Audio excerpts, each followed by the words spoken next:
Hello guys, this side Alex. Trading geometry में आप लोगों का स्वागत है। Please like, share and subscribe if you like my video. Okay, जैसा कि कल मैंने आप लोग को 1 आवर का चार्ट दिखाया था, सॉरी 1 डे का चार्ट दिखाया था, जो कि हमने दिखाया था किसका, निफ्टी 50 यानी गिफ्ट निफ्टी का, जो कि अब गिफ्ट निफ्टी हो चुका है। बट उसी तरह आज मैं आपको आपके साथ शेयर करूंगा निफ्टी 50 का चार्ट। निफ्टी 50 का चार्ट मैं उसी सेम पैटर्न में ज्योमेट्रिकल पैटर्न से आपको शो करता हूँ कि किस तरीके से सपोर्ट एंड रेजिस्टेंस जोन बनाया है उसने, सिर्फ उन एंगल को ही रिस्पेक्ट करते हुए। ओके, तो अभी मैं, जैसा कि मैंने आपको बताया था कि अगर कोई भी चार्ट में हम अगर इस तरीके के एंगल्स ड्रॉ करते हैं और कोई भी कैंडल्स मूव करती है लाइक दिस, तो इस एंगल को रिस्पेक्ट करेगी और यहाँ से एक रिटर्निंग पॉइंट यानी रिवर्सल यानी सपोर्ट बना सकती है या तो रेजिस्टेंस बना सकती है। ओके, अगर उस कैंडल के उस एंगल के ऊपर कैंडल निकल जाती है और ऊपर ही रुक जाती है सपोर्ट लेके, दूसरे नेक्स्ट डे की कैंडल्स के ऊपर ही रहती है, तो हम समझ जाते हैं कि अब ट्रेंड जो है वो ऊपर ही जाने वाला है और नेक्स्ट हमारा एंगल तक टच करने वाला है।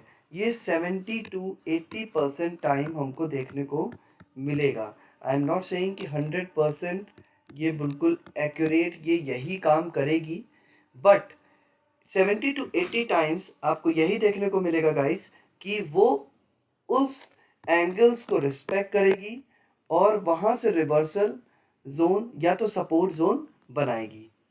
ओके, चलिए अब हम लोग आते हैं अपने निफ्टी 50 के चार्ट पे, जो कि 1 डे चार्ट है। अभी मैं 1 डे चार्ट इसलिए डिस्कस कर रहा हूँ फॉर लॉन्ग टर्म ट्रेडिंग, जिसको पोजिशनल ट्रेडिंग्स करनी है, जो लॉन्ग टर्म के लिए ट्रेड करते हैं उनके लिए है। अगर किसी को 1 मंथ के लिए अपनी पोजीशन बनानी है, ओके, बेसिकली उनके लिए। ओके, जो मार्केट को शॉर्ट करते हैं हेजिंग करके, ठीक है, उनके लिए ये 1 आवर की कैंडल बहुत यूजफुल होती है, जो कि 1 मंथ की एक्सपायरी को लेके चलते हैं और मार्केट को इस तरीके से रीड करते हैं जिससे कि वो ज़्यादा से ज़्यादा प्रॉफिट गेन सके लेस लॉस के साथ। इसमें लॉस की प्रोबेबिलिटी कम हो जाती है, रिड्यूस हो जाता है, दो अमाउंट थोड़ा सा ज़्यादा लग जाता है, अमाउंट की रिक्वायरमेंट थोड़ा सा ज़्यादा होती है इसमें। ओके, बट इसमें लॉस होने की प्रोबेबिलिटी लेस होती है, क्योंकि आपकी पोजीशंस जो होती है वो हेज होती हैं। ओके, जब पोजीशन आपकी हेज होती हैं तो आप जो है उस तरीके से ही प्रॉफिट कर पाते हो लेस लॉस के साथ। बट इसमें आपको कैपिटल ज़्यादा रिक्वायर्ड होती है। ओके, सी, जैसा कि ये निफ्टी 1 डे चार्ट है निफ्टी 50 का हमारे। ओके, तो निफ्टी 50 का चार्ट जिस तरीके से अगर मैं यहाँ से स्टार्टिंग से स्टार्ट करता हूँ, अगर आप इस एंगल को देखिए, ये ब्लू वाला जो एंगल है, ओके, आप देखेंगे इस एंगल और ये येलो वाला जो एंगल है, इन दो एंगल को अगर आप देखेंगे तो आपको लगेगा कि मार्केट ने इन दो एंगल्स को सपोर्ट या इनको रिस्पेक्ट करी है। देखिए, अगर आप इस एंगल को देखते हैं, मैं लाइन ड्रॉ कर रहा हूँ, ये देखिए, तो ये एंगल के नीचे किसी भी कैंडल ने सपोर्ट यानी क्लोजिंग नहीं दी है। इस कैंडल के नीचे अगर क्लोजिंग हो जाती तो मैं मोस्ट प्रोबेबली इस एंगल को ड्रॉ करता और मैं यहाँ पर की एक्सपेक्टेशन रखता कि मार्केट इस एंगल को टच करेगी।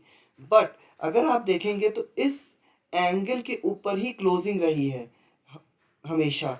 इस एंगल के क्लोजिंग ऊपर रहने का मतलब हो गया कि इस एंगल को रिस्पेक्ट कर रही है, ऊपर जा रही है, बट इस एंगल के नीचे कैंडल नहीं आ रही है। इसका मतलब है कि प्रोबेबिलिटी है कि हाँ, तो ये येलो वाली लाइन को टच करेगी। ओके, जब यहाँ से ये निकली, नीचे नहीं जाने की कोशिश कर रही है, तो यहाँ से ये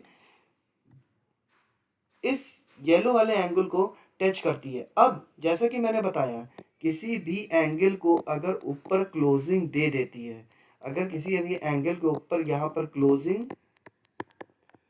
कैंडल ने दे दिया है और नेक्स्ट डे की कैंडल भी उसी इस एंगल के ऊपर ही क्लोज हो जाती है, इस एंगल को रिस्पेक्ट कर देती है, इस एंगल के ऊपर ही अगर क्लोज हो जाती है, तो हम मान सकते हैं कि अब सेम लाइकवाइज इस एंगल के ऊपर क्लोजिंग दिया इस ग्रीन कैंडल ने, सेम नेक्स्ट डे इसी एंगल के लिए इसमें क्लोजिंग दे दिया, तो अब हमारी प्रोबेबिलिटी क्या है, ये येलो लाइन हमारी प्रोबेबिलिटी बन जाती है कि अब ये येलो लाइन को वो टच करेगा। और लाइकवाइज आप देख सकते हो उसने एक बार टच नहीं, दूसरी बार टच करके ऊपर क्लोजिंग ली है। उसके बाद अगर हम इस एंगल को ड्रॉ करते हैं तो देखिए ये एंगल को भी उसने रिस्पेक्ट करी है और इस एंगल को टच किया है।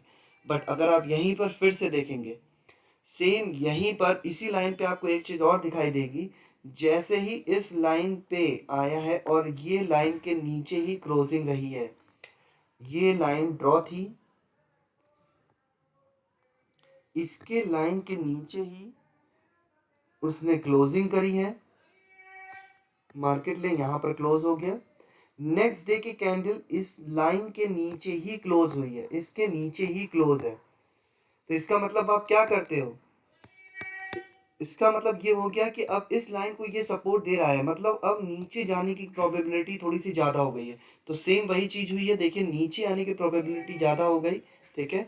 मार्केट यहाँ तक आया, मे भी हो सकता था क्योंकि क्रॉस नहीं किया इसने यहाँ पर और इस लाइन के ऊपर दोबारा से चलाया तो यहाँ मार्केट चली गई।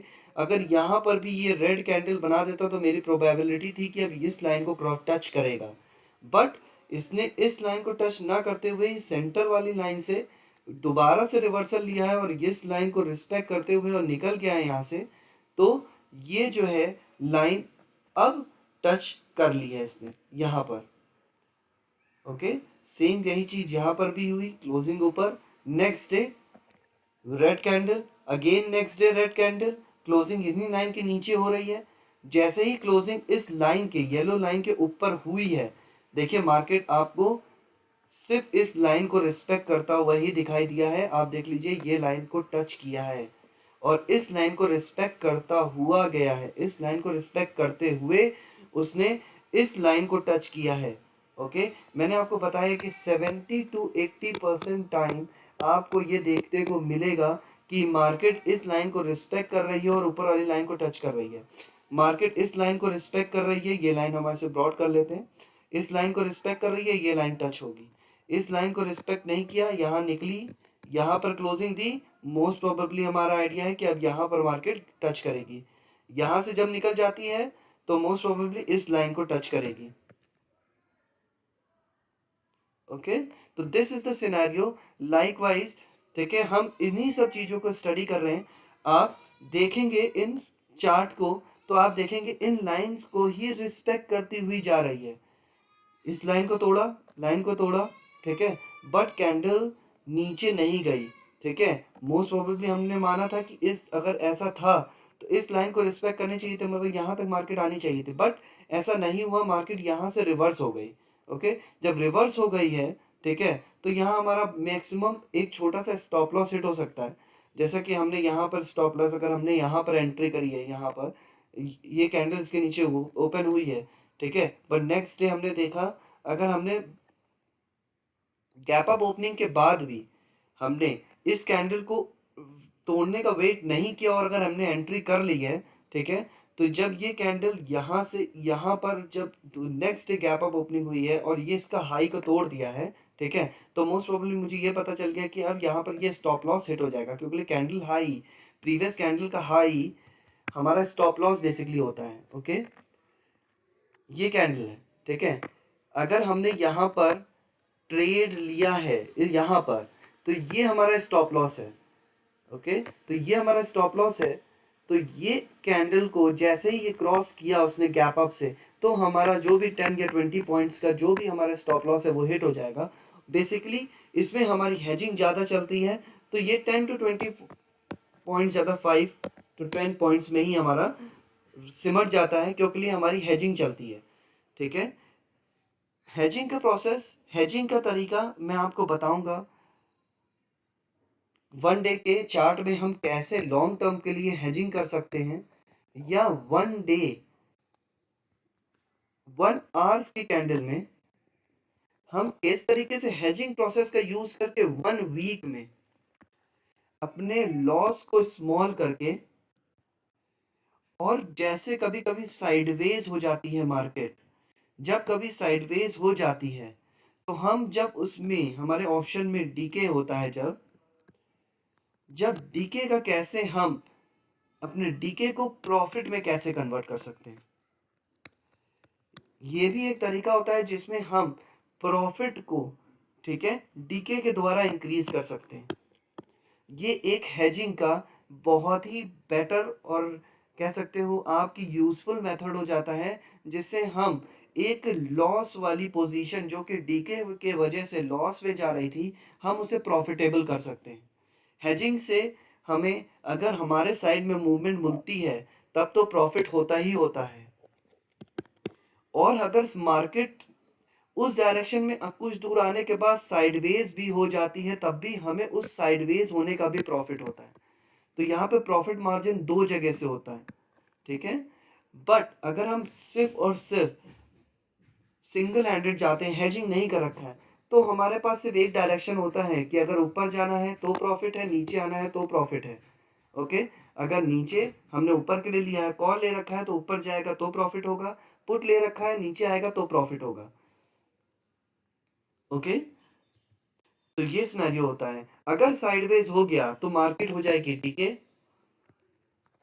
ओके, हमारा जो प्रीमियम है वो धीरे धीरे 100 से 80, 80 से 70, 70 टू 60 इस तरीके से डीके हो जाएगा, और हम मूवमेंट का वेट करेंगे, ठीक है। और वो मूवमेंट आया तो ठीक, अदरवाइज हम लोग अपना लॉस में ही अपने पोजीशन को निकालते हैं। तो ये चीज ना हो तो ये हेजिंग प्रोसेस भी होता है, जिससे हम डीके को भी एक अपने टूल की तरह यूज कर सकते हैं, अपॉर्चुनिटी को गेन कर सकते हैं, जिसमें मार्केट के उस जो हमारा एकोमोडेशन जोन जो होता है, ठीक है, जब मार्केट देखिए कुछ रेंज में चल रही होती है, जैसे मार्केट इस रेंज में है, 4 दिन मार्केट ने कोई मूवमेंट नहीं दिखाया, 4 दिन मार्केट इस रेंज में ही रह गया, मार्केट रेंज में है, तो जब यहाँ पर डीके हो रहा है, ओके, तो हम उसे कैसे यूज कर सकते हैं अपने लिए, किस तरीके से यूटिलाइजेशन उस डीके से निकाल सकते हैं। ओके, तो ये एंगल्स हैं। मैंने आपको अब और भी मैं एंगल्स बताऊंगा आगे, इन एंगल्स को भी और भी डिटेल्स में शो करूंगा। इसके बाद मैं 1 आवर में चार्ट में भी आपको इन एंगल्स को दिखाऊंगा कि हम 1 आवर के चार्ट में किस तरीके से यूज़ करते हैं। आज के लिए सब बस इतना ही। Thank you, thanks a lot. अगर आपको मेरी वीडियो बहुत अच्छी लगी हो तो please. Hello guys, this side